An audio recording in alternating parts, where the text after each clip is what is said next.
All right. Well, good afternoon, everyone. So glad you could join us today in our Advanced RevOps webinar series. We have very special guests. We're going to be talking about providing an accurate picture of revenue reporting after major go-to-market changes. So glad you can join us. So a little bit of housekeeping. We'll get started. So who is OpFocus? OpFocus is a consulting firm. We're about to enter our 17th year. We work with SaaS companies to optimize their revenue operations. So much of that work is centered around the CRM, which is often Salesforce, and the surrounding tech stack. So we do welcome your questions. Please use the Q&A box at the bottom of the screen, and we'll get to as many of the questions as time allows for. All right, I'm so thrilled to have two of my absolute favorite people back with me this afternoon. So we have Lauren Kelly, who's the CEO of OPEXEngine. She founded OPEXEngine back in 2005. I think we were on the board of a technical sales executives association together, and we're starting our companies at about the same time. So it's so great to have Lauren join us again. Lauren, would you tell us a little bit about OPEXEngine? Sure, that's great. And first off, thanks so much, David, for inviting me, and great to talk to your audience. I'm the CEO and founder of OPEXEngine. OPEXEngine is a benchmarking platform. It's a give-to-get benchmarking platform for one industry, software and SaaS companies. And companies put their own data in with our help in a way to normalize their KPIs and metrics all across the company, covering pretty much every area that the budget covers. And then they can apply filters to the blinded database to create cohorts to compare themselves against peers, against market leaders, against future aspirational goals to see the variance. And yeah, we've worked with hundreds and hundreds of companies over the years. And we have almost 1,000 customers in the platform. And we were acquired by Bain & Company last year. We're still an independent company, but we get the benefit of a just amazing consulting company that works on, building value creation in tech companies. So we're really excited about that. I think we could probably do a webinar on just that one topic at some point, Lauren. what an amazing set of changes for you. So congratulations. So excited to see the growth of OPEXEngine all these years. So we also have Heidi Thompson, who is the VP of Go-to-Market Strategy and Revenue Operations at Uncork. Heidi, would you tell us a little bit about Uncork? Absolutely. I joined Uncork because I actually am incredibly impressed by the product. Uncork is an enterprise-grade application development platform. It leads global companies to use building applications without a single line of code, so no-code platforms. We were the first one. We have a proven track record of delivery to the Fortune 1000.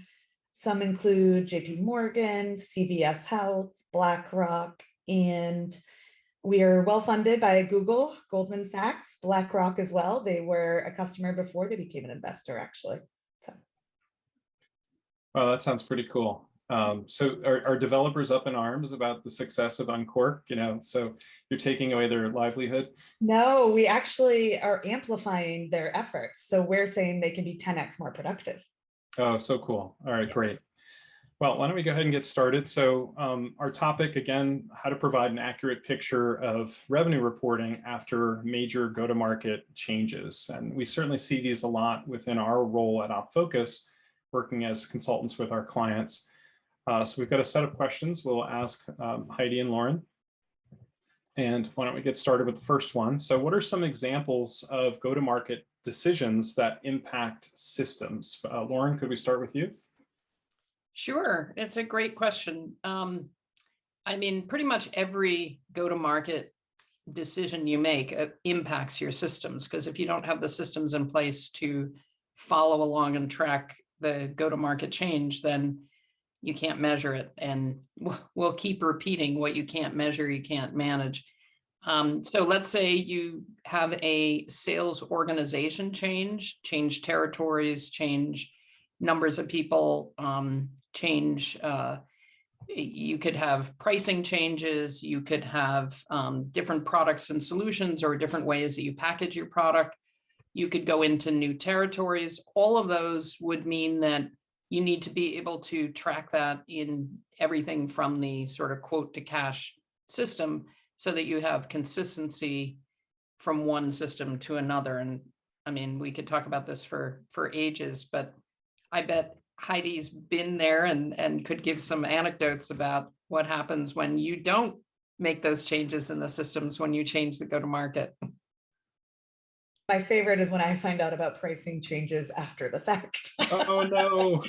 I think we've all been there at some point in our career. I think making a pricing change is just doing a marketing presentation. That's it, right? Absolutely. Who cares if your order processing system isn't set up for it? Yes. Or the SKUs don't exist yet. Any other examples, Heidi? Yeah. Oh, sorry. I could go. Yes, so many. I love the pricing change one you mentioned. Top of mind, unfortunately, right now is there are a lot of layoffs happening at a lot of companies. So sales model reorgs, whenever that happens, that is really important to keep in mind when you're producing board reports. That, let's start with a simple example. Opportunities created per quarter. All of a sudden, the trend line goes down because you have less sales reps. So it's really important to not only annotate whatever significant business impact happens and takes place, but also to figure out the most valuable reporting metrics. And for me, it was learning, not showing a bar graph, quarter over quarter of the dollars of ops or the number of ops, but showing the per rep productivity metrics. That is going to show a much more valuable insight to ensure if your business is going up and to the right or not, as your prior bar graph might have shown otherwise. So instead of looking in the totality, but look at it per rep. And then there's also other examples. When Brexit happened, we had British pound declined. And that changed the entire region's revenue, but it didn't mean that we were doing worse in the region. It just meant that something significant was happening outside of our control. So again, that's another important one to keep in mind. There could be things like unexpected customer churn, a mid-contract customer leaves, or someone goes bankrupt. There's always unexpected events that have to be taken into account for. Yeah. Okay. Go ahead. Go ahead, Lauren. Another big one that is top of mind for me, changes in definitions. So even things That's what I was going to say. That's pretty top of mind right now. We're changing our definition of an MQL, and I won't go down the argument of an MQL is dead because that's another topic. But even when you're changing your definitions, that is going to have a significant impact on your reporting because your historical numbers, the baseline is no longer applicable.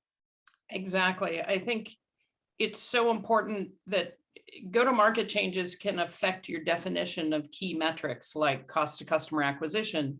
Even just what is a customer can be changed by a go-to-market change. And almost all the key SaaS metrics, at least, the industry that we're in, almost all the key SaaS metrics, and certainly your unit economics, are defined. The denominators are always the number of customers or the number of new customers or the change in customers. But if you don't have a to start off with, you have to have a consistent definition of customer. And, is the customer McDonald's? Is McDonald's one customer if you sell franchise software, or is it like 50,000?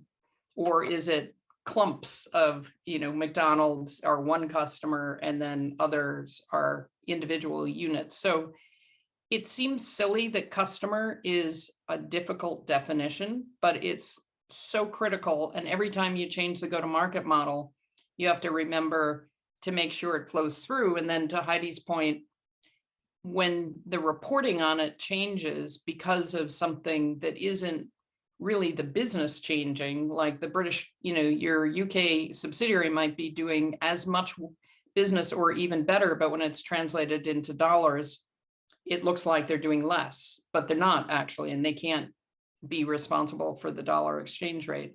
Same thing with customers. If you go from one definition of customers to another, your CAC, your cost of customer acquisition, could double, but it didn't double. It just, the denominator changed. Or now you have, how many customers per customer success rep could change. And is that a change, or is it just a numbers change? So you have to take all of that into account.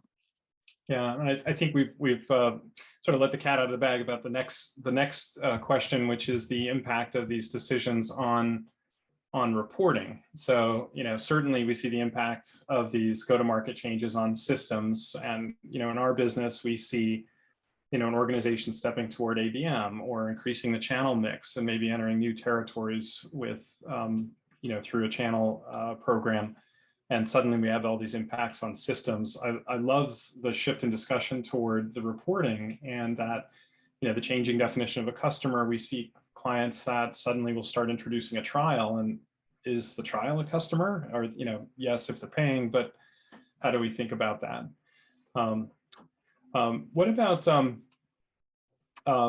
What about when a new round of investment occurs and there's a new lead investor? Is that also a change that impacts reporting, or is that something that you've seen? Honestly, no. When I've a new investor, it's more, here's your reports. Let's give him the education enablement needed to understand, but I haven't really seen any changes needed in the consistency of what we produce. Oh, that's great. Mm-hmm. So no new expectations. I would just chime in super quickly that carrying on the previous conversation, you have to present, the CFO and the CEO need to present to the board what the definitions and the metrics are and any change. And so that you're not having a lot of discussions about the interpretation of reporting in board meetings, because that's inefficient. But when you have a new investor and a new board member, you have to remember they don't know that setup. So it is really on the CEO and the CFO to now present to the new investor, okay, here's how we define our metrics, and here's how we report on our metrics. And that has to be set up so that, when Heidi's producing these reports, there's not a lot of pushback of, oh, suddenly we want something different, or there's been a lot of discussion, or they didn't like the way that looked, or whatever. That's great that you haven't run into that so much, but I've seen that in other companies where you think everyone knows what there's, what the assumptions are, but they don't. I will say, I actually think it's great to have the new set of eyes on those reports, because they might ask questions. Now, everything I produce, I try to show the history as well. So it's not just this quarter. Let's this quarter compared to prior quarters, so that they're coming in and they can at least understand the historical and baselines that have come previously. But they might ask questions about the prior quarters where others didn't when it came up at that time. And I think just having the fresh set of eyes is always super valuable for anyone in the company to hear and have asked. Yeah, very cool. So let's talk about very specific changes. Lauren, maybe we could start with you. How does adding a new product line impact year-over-year reporting? It's a great question. And I think when a company organically is adding a new product line, you get so caught up in figuring out the specs, getting customer input into the specs for the problem you're trying to solve with this new product line, business plans, marketing, promoting it. It's kind of like the pricing question of, we figured out new pricing, we're marketing it, like who thought about setting up the SKUs for it? Same thing with a new product line. You can forget, and it's really helpful to have finance coming along with you all along the way, because inevitably there's differences. Maybe this new product line needs different metrics to track it. Maybe it has implications on the definitions that you assume, and this new product line doesn't totally fit into that. So does it require its own definitions, or can you merge them together? That's where it's so much better for RevOps and for finance to be involved in those discussions up front, because they can think those through while you're thinking about the marketing of the new product, the customer acquisition, all those business things. And it's really helpful to have it, set up in advance. Agreed. Operations should never be an afterthought. When you're launching new product lines, will actually help reduce the friction in the launch by bringing us in earlier. And it is important to think about all the impacts of a new product line. So anything from that cost to acquire, new messaging for the ADRs. We have to delineate the new product lines in all our reporting because it is in addition to our historical baseline. So we don't want to convolute those metrics either. And then people often forget about customer success. So how do we give our existing customers this new product line? Do they get it at a discounted rate? Do they even know about it? Do they need it? So there's so much to think about that operations needs to be involved much earlier in the process than typically happens. Yeah, and you just reminded me of one thing that I've seen also is that companies and the reporting within companies can have a hard time recognizing the fact that the dynamics of and the metrics for a new product are different than for existing business. So the cost of customer acquisition for a new product may be much higher. The unit economics may be much higher. And so if you just kind of throw it in there and then suddenly the board's looking at this and like, well, this was a bad decision to invest all of this in this new product because it's so expensive and it has to be set up properly, which finance and ops can make sure that that's set up. I've seen product managers who are just pulling their hair out feeling like this is such a great product and it's not being supported, it's not being recognized for all the great stuff that we're getting, but some of it's just the reporting and the presentation of it and not a fundamental flaw. I was on a call the other day and we don't get these quite as often these days. Where a company was asking about transitioning from on-prem to SaaS for the first time, introducing their first SaaS product. And it was like, whoa, we sort of forget that we had this tumultuous decade plus, maybe closer to 15 years of companies sort of navigating that with their revenue reporting, sort of the impacts of that switch. So let's talk about acquisition integrations. So such a big topic with companies that receive funding, they might at some point become acquisitive.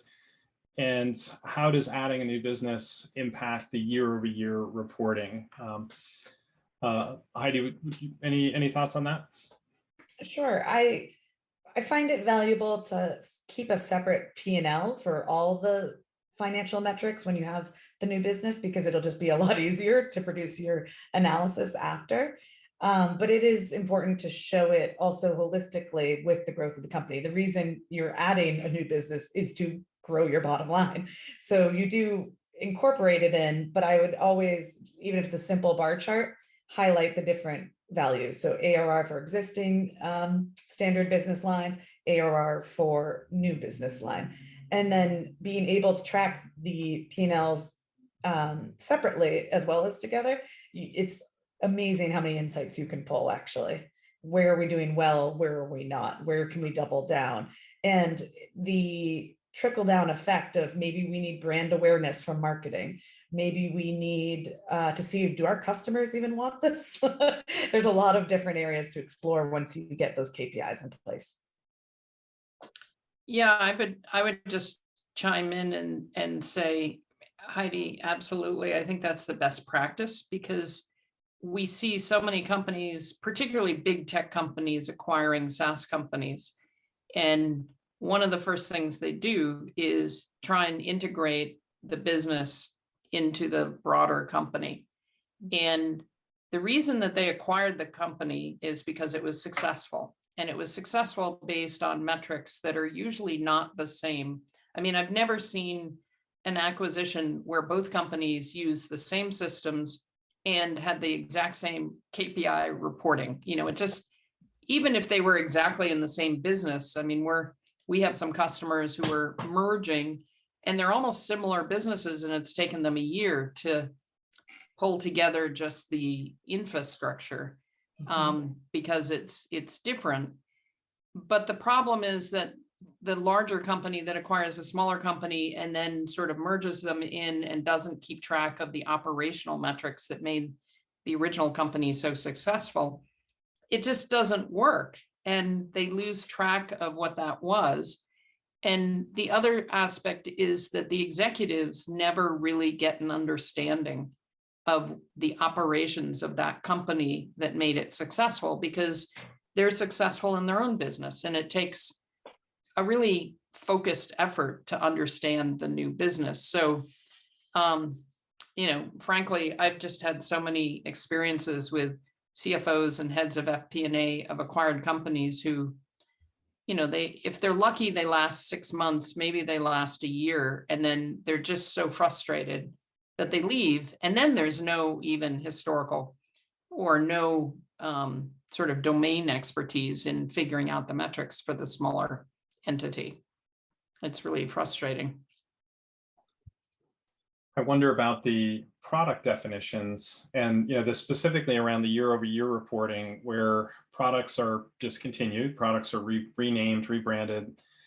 We certainly see that in the Salesforce world. I think we've seen a few acquisitions be rebranded now 4 and 5 times. And many of us still refer to it as the second name of the, I'm thinking of CRM Analytics, which was Einstein Analytics, which was Wave and had another name in the middle there. But in the year-over-year reporting, that being such an interesting challenge. And then with the systems as well, one of our clients is the roll-up of 6 software companies, and they had to make some hard decisions because they've got 6 different systems, and let alone they're all Salesforce, but different fiscal years, different currencies, different product names, interesting challenges. And it's probably the most heavy duty work that we do is bringing those data sets together and making sense of them. But why don't we shift on to the next one? So we'll talk about go-to-market responsibilities. So the go-to-market team, the go-to-market org, what are the responsibilities in accurate reporting and data integration with finance? So Heidi, I know you've got GTM in your title. So let's lean on you for the first answer with this. All right. I often say that finance is my best friend at every company I work at. I think it's really important that the left hand knows what the right hand is doing. And way too often have I seen the siloed of, no, that's finance reporting. No, that's RevOps reporting. I actually like to come together with FP&A, whether it be once a month, once a quarter, and say, how many customers do you have? How many customers do you have? And also align on revenue. It's a bit crazy to see the differences sometimes, but as your companies grow, that is actually just going to happen. A lot of it comes down to what was stated earlier about the definition of a customer. Is it anybody who buys anything ever? Is it only recurring revenue that counts?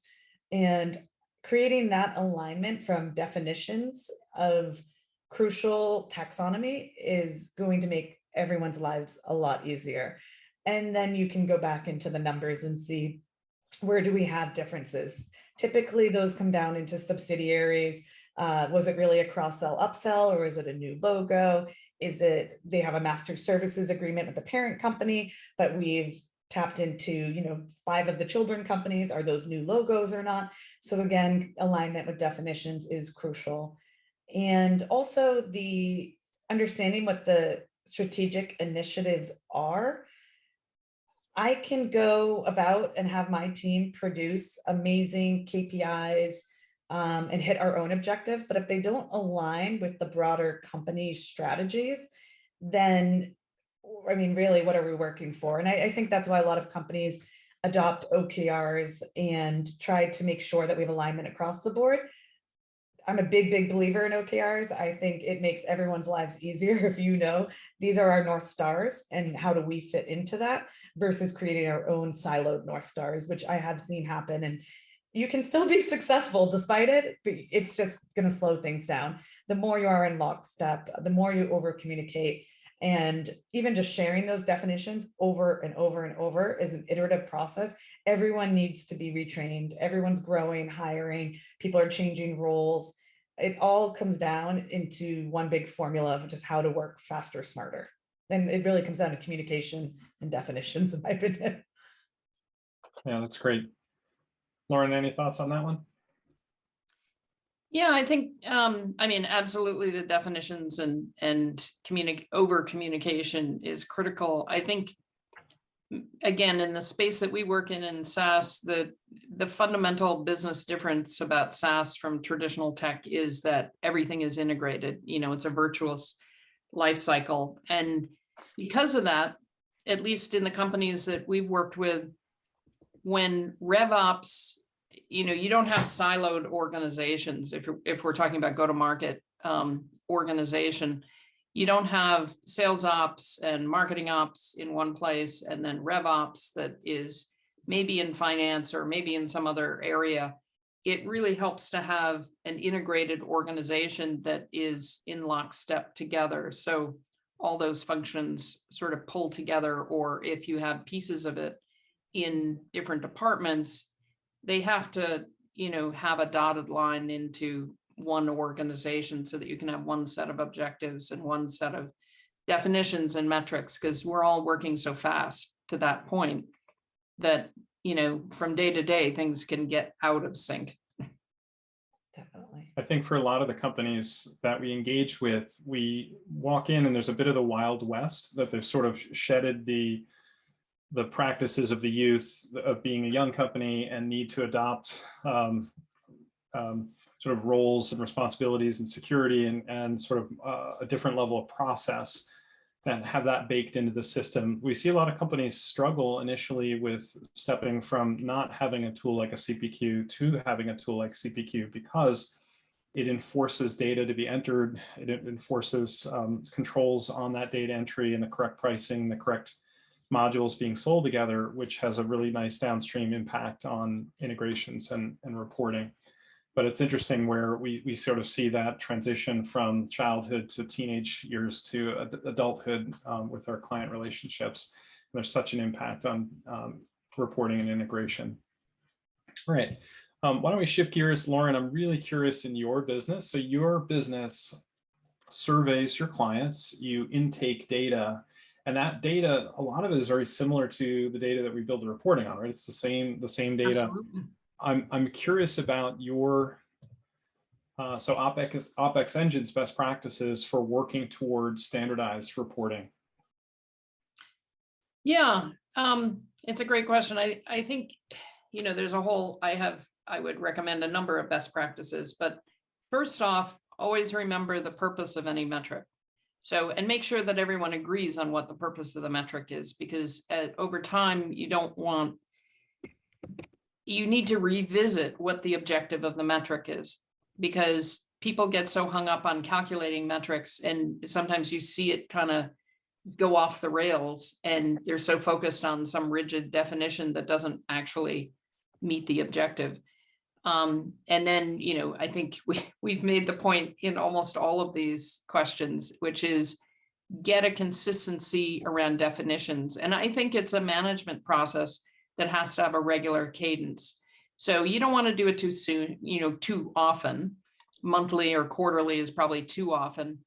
At least once a year, you should pull in all the stakeholders and make everyone sit down and say, here's the objectives for all these metrics, and here's our reporting, and here's how we define customers, and, you know, all the various retention rates and all of those things.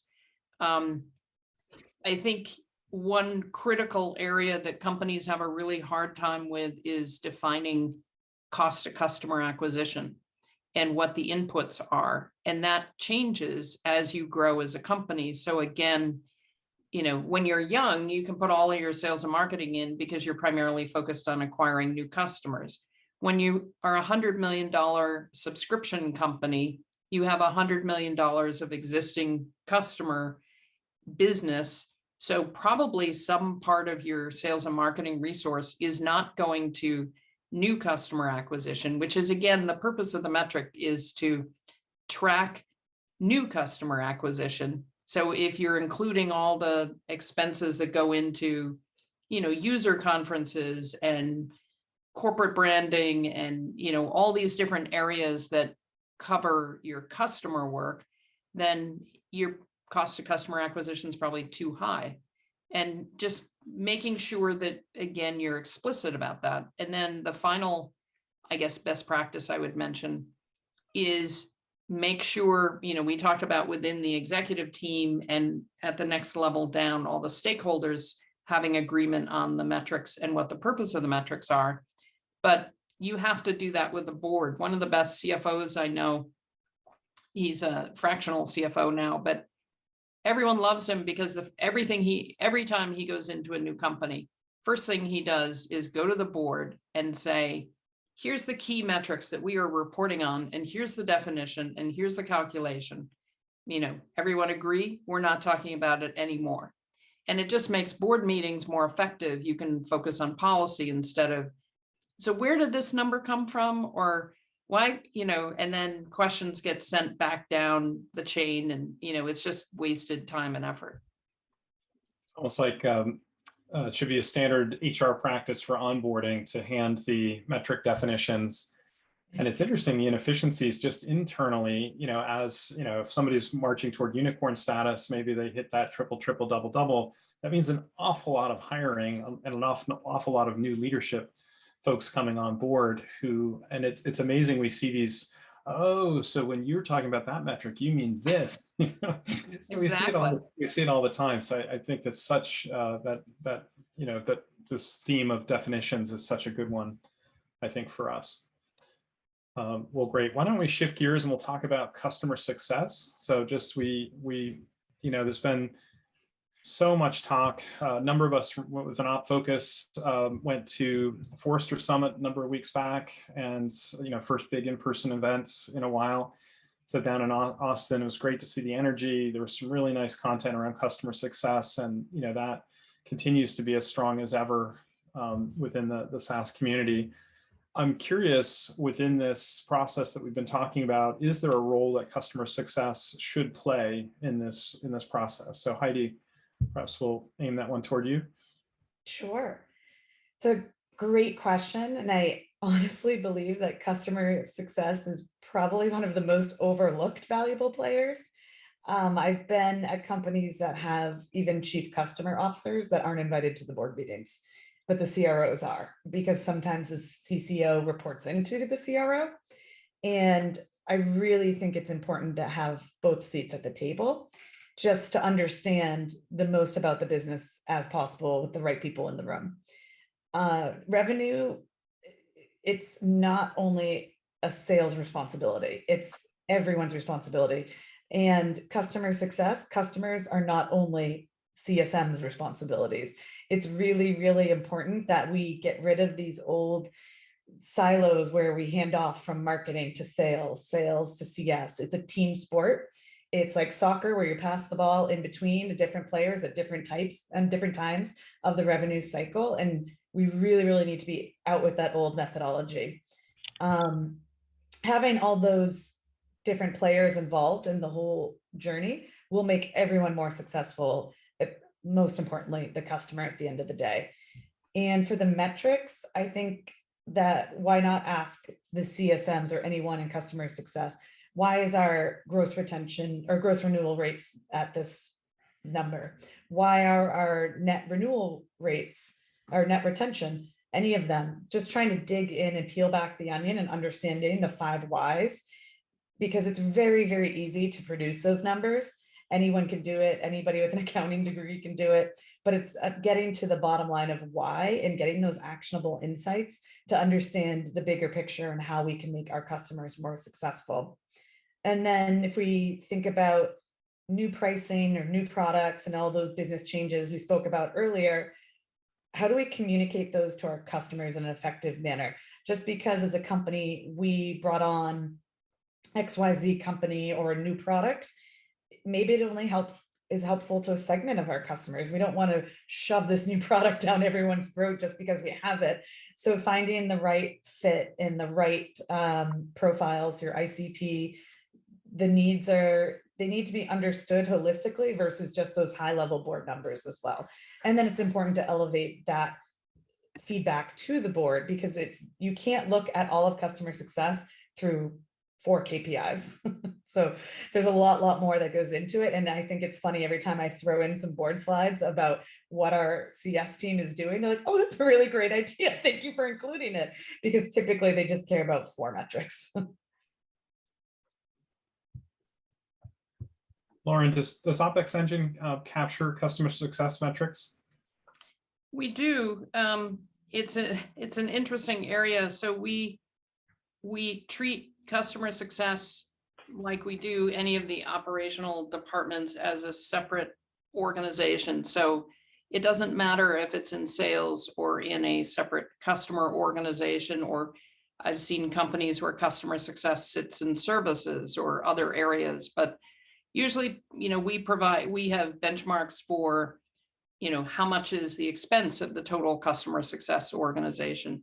What's the head count? What are the numbers of, the ratios between customer success reps and customers, and a variety of other metrics that we track.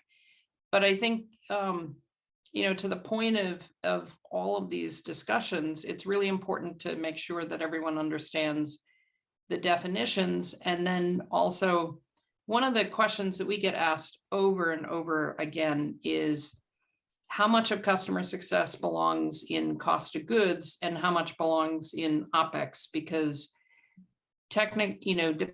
people have different definitions of customer success.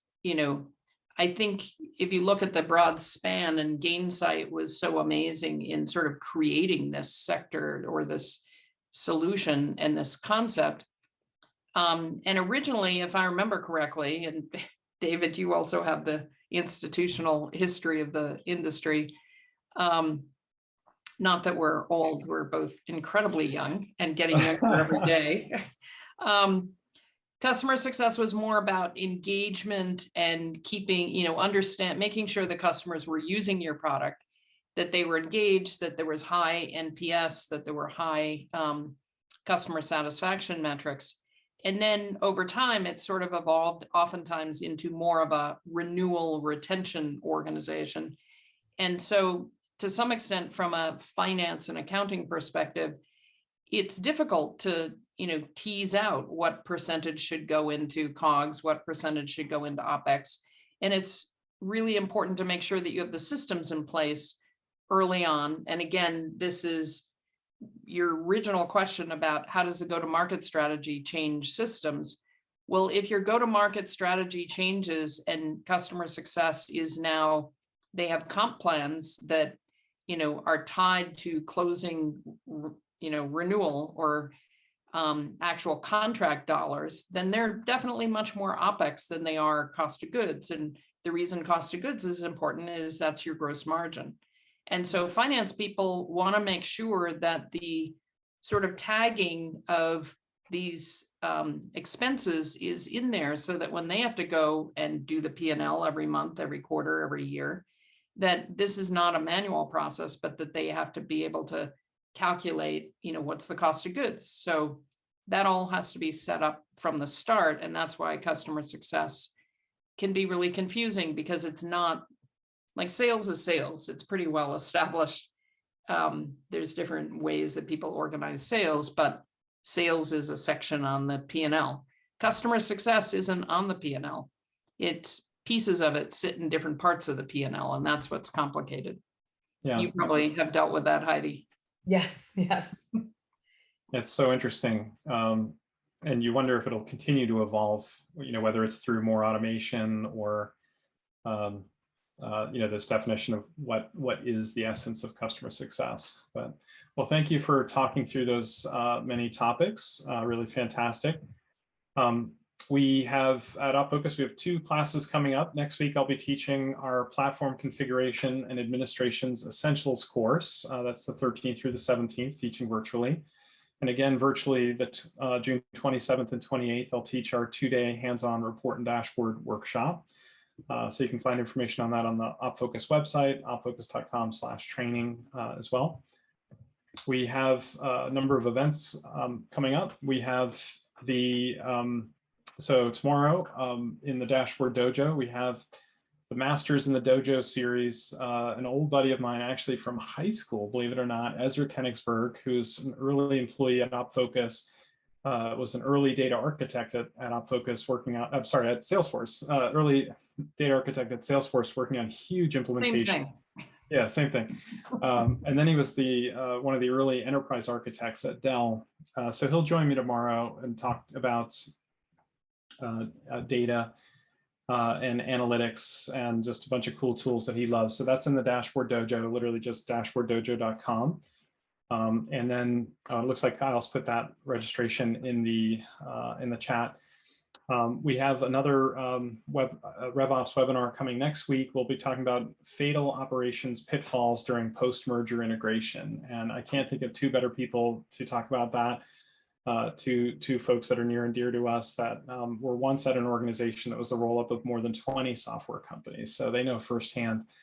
We'll be back in the dojo on the 13th of July to talk about recently added report and dashboard features as well. So at OpFocus, we are also hiring. We're looking for senior Salesforce project managers, senior Salesforce developers, and a Salesforce solution architect specific around the community cloud. And we do have some time for Q&A. Before we get to that, I'll just say thank you so much to Lauren and Heidi. So it's such a pleasure to see you both again. If anyone wants to drop a question either into the chat or into the Q&A, that would be fine. Were there any topics we missed today, Lauren or Kelly, just to throw that out there? Or any parting wisdom? It seems like definitions was a big topic for us, for all of us today. I think we could go into any one of these questions into a whole webinar easily. Yeah. There's so many you could deep dive into, especially acquisition. So I love that you're doing the next webinar. It's wonderful. Yeah, that's going to be really helpful. That is such a tough area. And the more expertise that can be shared and the more standardization that's out there, it'll make it easier for everyone. I know, I feel like there should just be a template. Once you do it once, it should be the same each time. Yet every time I do it, it's different. So kind of like having kids. I feel like, I wish I had cookie cutters in my kids. I learned so much with that one. Then the next one's totally different. That's great. I got to kick one of our clients who we're very close with was acquired by Salesforce last year. And we've had a number be acquired by Salesforce. Actually, it was probably 2 years ago now. We've had a number of clients be acquired by Salesforce over the years. And with this one, the integration team on the Salesforce side was bigger than their company. It was massive, well north of 100, 150 folks on the integration team just in the acquiring company. So you think of these become commando operations. Wow. Yeah. Impressive. All right, great. Well, I thank you both so much for joining us today. Well, looks like Kimberly's got a question. So after making a major go-to-market change, what are some best practices for time frame to evaluate the efficacy before making further adjustments or tweaks? Okay, so do you let the cement dry, and how long do you let the cement dry? So I don't know if either one of you want to take a shot at that. Thank you, Kimberly. It's nice to see you on the webinar. I guess I'd jump in just super quickly on, it really depends on your business model, and it depends on the go-to-market change. So if your sales process, your sales cycle is like a month or 6 weeks, then your time frame for evaluating and making changes to and iterating on go-to-market changes is going to be quick. Maybe you give it 3 months or something. But if your sales model is 18 months sales or 9 months sales, even, maybe a good rule of thumb would be to say add 50% on top of your sales cycle. I'm just making that up, but I would throw that out. What do you think, Heidi? I spot on. I agree. I think the primary driver is going to be the sales cycle and the operating mechanisms behind it. I would also recommend, as the startup junkie, we make a lot of mistakes, but we want to fail fast, right? So let's figure out the primary driver of why we made this change. So what would success look like? And whether that be creating more pipeline, give it that sales cycle plus a little extra padding because you do need time to adjust and adapt. And then see, are we reaching there? Is it trending upwards week over week, month over month? And if not, shut it down, move back to what works. And you just keep trying, especially in startup mode, because there's going to be a lot of failures, but you just want to fail fast and pivot. I wonder how many of these decisions around the timing are clouded by subscriptions. So if you get a good deal to buy a 2-year subscription with some new SASE tool, and 6 months in you realize it's not going to do what you need it to do or whatever. Right. So many companies limp along and don't fail fast, like you're saying, Heidi, just because of a decision. These tech stacks are so interesting and complicated now with so many tools stacked upon each other that if one isn't the right one, how can you fail fast if you've committed yourself? And I think sometimes an overlooked step that's incredibly important is private previews, whether it be a system or pricing, trying to use that beta group in whether it's, again, the system or pricing, and see if it works without disrupting the entire go-to-market engine. I think that's often an avenue that some people just skip over for some reason. Oh yeah, that's a good point. Well, fantastic. I thank you both so much for joining us today, and so great to see you again. I hope you both have a fantastic summer. And we do have the link in the chat for our next webinar next Wednesday, the fatal operations pitfalls during post-merger integration and how to avoid them. So that's next Thursday, June 16th. Kyle has the link in the chat. So again, thank you both so much for joining us today. We hope to see everyone again soon. Thank you, David. That sounds great. Thanks, David. Thanks for the invitation and great questions. Take care. See you soon. Thank you. Bye.